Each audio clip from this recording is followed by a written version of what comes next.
ठीक है। तो ये कुछ टॉपिक्स है जो कि हम इस चैप्टर में पढ़ेंगे।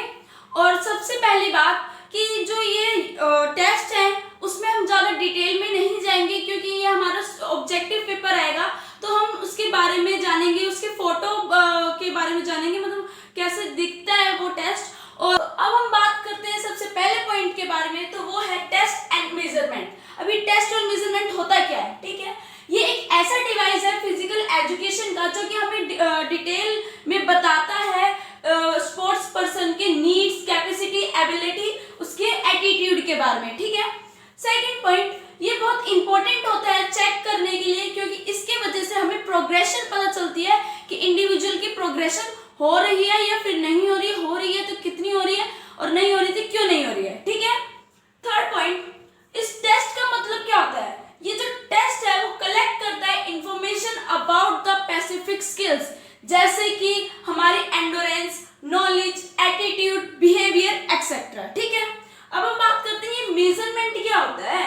ये मेजरमेंट जो होता है ये मेजर करता है हमारी हाइट को, वेट को, ठीक है, एक्सेट्रा। अब हमारा जो नेक्स्ट टॉपिक है वो है SAI Khelo India fitness test in schools, ठीक है। तो ये दो कैटेगरीज में बटा हुआ है, एक तो एज 5 से लेके 8 ईयर के बीच में और दूसरा 9 से लेके 18 ईयर्स के बीच में, ठीक है। तो हमारा जो नेक्स्ट टॉपिक है वो है SAI Khelo India fitness test in schools, मतलब कौन कौन से फिटनेस टेस्ट करवाए जाते हैं स्कूल्स में। दो कैटेगरीज में डिवाइड है, किसके बिहाफ पे, एज के बिहाफ पे, ठीक है। तो हम सबसे पहले बात करते हैं एज ग्रुप के बारे में, जो कि 5 से लेके 8 ईयर्स के बच्चों पर होता है, ठीक है। तो हम इसमें 3 टेस्ट करवाते हैं इन 5 से लेके 8 साल के बच्चों को, ठीक है। सबसे पहले हम BMI कराते हैं, उसकी हम बात कराते हैं प्लेट टैपिंग टेस्ट, उसके बाद हम कराते हैं फ्लेमिंगो टेस्ट, ठीक है। तो सबसे पहले हम बात करते हैं BMI के बारे में। ये BMI क्या होता है, बॉडी मास इंडेक्स, ठीक है। इसमें कैसे परफॉर्म किया जाता है, तो हमें सबसे पहले वेट नापना पड़ता है, किसमें, किलोमीटर्स में, ठीक है। अपॉन में हाइट का स्क्वायर, और जो हाइट होती है वो कौन सी उसमें करनी पड़ती है यूनिट में, वो होती है मीटर, ठीक है। बस इसमें इतना ही होते हैं BMI में। अब हम बात करते हैं दूसरे टेस्ट के बारे में, वो है प्लेट टैपिंग टेस्ट। तो इसका पर्पस क्या होता है, इसका जो पर्पस होता है कि इससे पता चल जाता है कि हमारी स्पीड कितनी है और हमारी जो कोऑर्डिनेशन है हमारे हाथों की, आर्म्स की, वो कितनी है, ठीक है। और इसमें कौन कौन से इक्विपमेंट्स यूज होते हैं। सबसे पहले टेबल, एक कंफर्टेबल चाहिए होती है जिसमें कि वो ये जो टेस्ट है वो परफॉर्म किया जाएगा। दूसरा, 2 येलो डिस्क होनी चाहिए जो कि 20 मीटर की होगी। और तीसरा, रेक्टेंगुलर शीट चाहिए जो कि 30 × 20 सेंटीमीटर की होगी, ठीक है। और एक स्टॉप वॉच चाहिए। और यहाँ पे आपको दिख रहा होगा ऐसे होता है प्लेट टैपिंग टेस्ट, ठीक है। अब ये प्लेट टैपिंग टेस्ट होता कैसे है, अब उसके बारे में जानते हैं, मतलब क्या क्या कैसे परफॉर्म किया जाता है। सबसे पहला स्टेप, तो पहले तो बिल्कुल स्ट्रेट खड़े हो जाओ टेबल पर, एक बार एकदम कंफर्टेबली, ठीक है। उसके बाद जिस हाथ से आपको टेस्ट नहीं करना उस हाथ को आप रेक्टेंगुलर के ऊपर रखेंगे, जैसे कि उस पिक्चर में दिखाया है, ठीक है। और जो हाथ आपने फ्री छोड़ रखा है उसको टाइम स्टार्ट होने के बाद एक बार इधर ऐसे रखोगे। इससे हमारी स्पीड पता चलेगी और इससे हमारा कोऑर्डिनेशन भी पता चलेगा, ठीक है।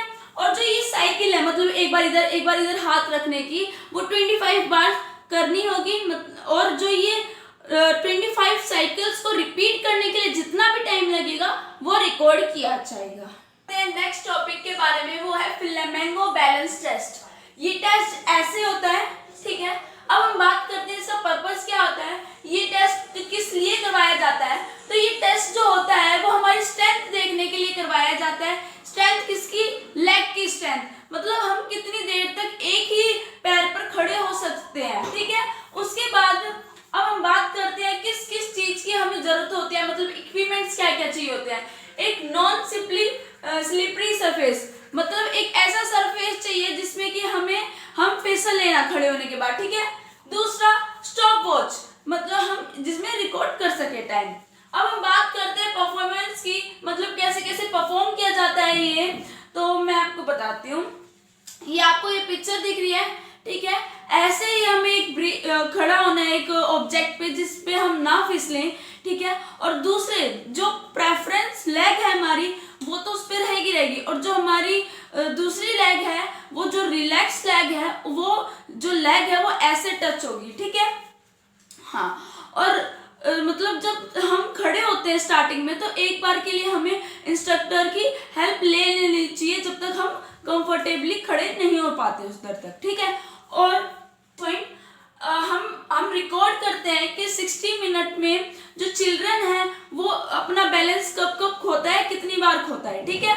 और एक और पॉइंट है कि अगर कोई चिल्ड्रन ये टेस्ट कर रहा होता है तो उस टाइम पे उसको अपना जो आई कांटेक्ट होता है वो एक ही ऑब्जेक्ट पे करना होता है, जिससे कि वो अपना पूरा ध्यान एक ही जगह पे लग सके और उसका ध्यान ना भटके। अगर ध्यान नहीं भटकेगा तो वो अपना कॉन्फिडेंस जो उसका बैलेंस है वो भी नहीं। बात करते हैं सेकंड ग्रुप के बारे में, जो कि है एज ग्रुप 9 से लेके 18 साल के बच्चों के लिए होता है ये टेस्ट, ठीक है। इसमें 6 टेस्ट करवाए जाते हैं, ये टेस्ट होते हैं इस ग्रुप ऑफ एज में, ठीक है। अब सबसे पहले हम बात करते हैं 50 मीटर स्टैंडिंग स्टार्ट में, ठीक है। जो ये टेस्ट है वो ऐसे परफॉर्म किया जाता है। इसके पर्पस क्या होता है सबसे पहले हम ये जानते हैं। इसके दौरान हमें पता चलता है, हम मेजर कर पाते हैं कि हमारी स्पीड क्या है, ठीक है। उसके बाद अब हम बात करते हैं इक्विपमेंट्स की। तो क्या क्या इक्विपमेंट जरूरी होते हैं, क्या क्या चीजें हमें इसमें जरूरी होती है। सबसे पहले एक तो स्टॉप वॉच चाहिए होती है इसमें, ठीक है। एक मेजरिंग टैप चाहिए होती है हमें, और तीसरा हमें फ्लैट और क्लियर सरफेस चाहिए होता है, ठीक है, भागने के लिए। और जो सरफेस होगा वो 60 मीटर तो होना ही चाहिए, क्योंकि 50 मीटर की तो हमारी रेस खुद की ही है, ठीक है। अब कैसे कैसे परफॉर्म करती हैं, तो देखो जो स्टार्टिंग लाइन होती है उस पर खड़े रहना है हमें, ठीक है।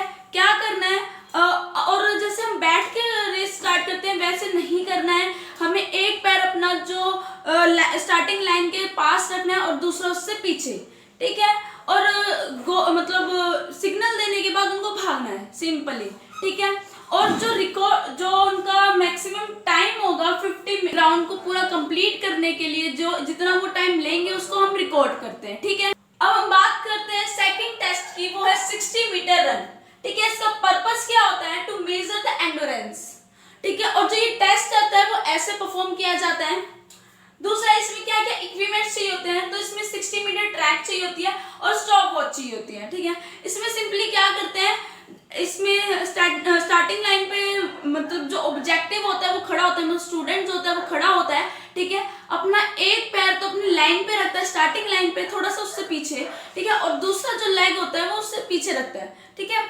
उसके बाद ब्रिसल बजते ही उसको भागना होता है, ठीक है। और जो ये 60 मीटर जो होता है वो सिर्फ और सिर्फ एक तरफ की ही रेस होती है। और करते हैं हमारे फोर्थ टेस्ट के बारे में, वो है सिट एंड रिच टेस्ट। ये जो टेस्ट है वो ऐसे परफॉर्म किया जाता है, ठीक है। तो सबसे पहले हम पर्पस जानते हैं कि ये टेस्ट हम करवाते क्यों हैं। तो हम मेजर करवाने के लिए करते हैं किस flexibility of hip region and including the lower back, मतलब हम मेजर कर पाए कि फ्लेक्सिबिलिटी कितनी है हमारे हिप की और हमारे लोअर बैक की, ठीक है। और इक्विपमेंट्स क्या क्या चाहिए होते हैं, ये एक सीट रिच बॉक्स ये में चाहिए होता है इसमें, ठीक है। और ये परफॉर्म कैसे किया जाता है, तो सबसे पहली बात, ये टेस्ट परफॉर्म करने से पहले हमें अपने जो शूज होते हैं वो रिमूव करने होते हैं, ठीक है। उसके बाद ये टेस्ट ऐसे परफॉर्म किया जाता है, मतलब अपने हाथों को बॉक्स पर रखते हैं और अपने लेग्स को बॉक्स के अंदर जो रख रखा है ऐसे रखते हैं, और हम कोशिश करते हैं जो हमारा हाथ है वो इस बॉक्स पे रखा जाए, ठीक है। अब हम बात करते हैं फोर्थ टेस्ट के बारे में, वो है पर्टिकुलर स्कलर्स अप, ठीक है। ये जो टेस्ट है वो ऐसे परफॉर्म किया जाता है। इसका सबसे पहले हम पर्पस जानते हैं कि हम क्यों करवाते हैं ये टेस्ट। इस टेस्ट से हमें पता चलता है कि हमारी स्ट्रेंथ और एंडोरेंस ऑफ एब्डोमिनल मसल्स कितनी है, ठीक है। इसमें क्या क्या इक्विपमेंट्स लगते हैं, तो एक फ्लैट क्लीन जो सरफेस होता है वो चाहिए होता है, मतलब एक मैट तरीके का होता है जो आपको दिख रहा है इस पिक्चर में, ठीक है। और जो लाइंस दिख रही है आपको वो 6 मीटर का गैप होना चाहिए और एक दूसरे से पैरेलल होनी चाहिए, ठीक है। अब और एक स्टॉप वॉच होनी चाहिए। अब हम बात करते हैं ये कैसे परफॉर्म किया जाता है। तो इस मैट पे ऐसे लेटना होता है, ठीक है। उसके बाद ये जो दिख रहा है आपको, इस पोजीशन में आपको यहाँ तक आना होता है, उसके बाद आपको पीछे जाना होता है, ठीक है। मतलब मैं कहूँ तो पहले तो आपको ऐसे सिंपल जैसे लेटते हैं वैसे लेटना है, फिर एक बार आपको यहाँ पे आना है, फिर एक बार आपको वापस अपने रिलैक्स पोजीशन में जाना है, ठीक है। ये जो टेस्ट है वो ऐसे परफॉर्म किया जाता है। और इसकी स्कोर की बात करें, मतलब हम कितनी बार ये कर सकते हैं, मतलब ऊपर नीचे हो सकते हैं, 30 सेकेंड में वो रिकॉर्ड किया जाता है, ठीक है। Push up boys and modified push up for girls, ठीक है। इसमें मैंने 5th और 6th दोनों ज्वाइन कर दिए हैं क्योंकि दोनों में कोई इतना ज्यादा डिफरेंस नहीं है, ठीक है। अब हम बात करते हैं इसके पर्पस के बारे में, तो कि ये टेस्ट क्यों करवाया जाता है। तो अपर बॉडी की स्ट्रेंथ और एंडोरेंस चेक करने के लिए हम ये टेस्ट करवाते हैं, ठीक है। इसमें क्या क्या इक्विपमेंट्स, क्या क्या चीजें चाहिए होती है। तो इसमें एक जिम मैट ही चाहिए होती है, ठीक है, पुशअप मारने के लिए। और जो स्कोर होता है इसका, वो कैसे किया जाता है, जो रिकॉर्ड किया जाता है number of correct completed pushups. जो हम करेक्ट और कंप्लीट पुशअप करते हैं वही इसमें रिकॉर्ड किया जाता है, ठीक है। और अब हम बात करते हैं परफॉर्मेंस की। तो परफॉर्मेंस कैसे कैसे की जाती है वो हम बात करते हैं, ठीक है। अब पुशअप्स की पिक्चर तो ये है, क्या करना है, हमें मैट पे सीधा लेटना है, जो हमारे फिट है वो जमीन पे टच करना चाहिए और अपने हाथों से ऊपर नीचे ऐसे होना है, ठीक है। इस पुशअप को इतना ज्यादा डिटेल में एक्सप्लेन करने की जरूरत नहीं है क्योंकि आपको अच्छे से पता है कि पुशअप मतलब क्या होता है,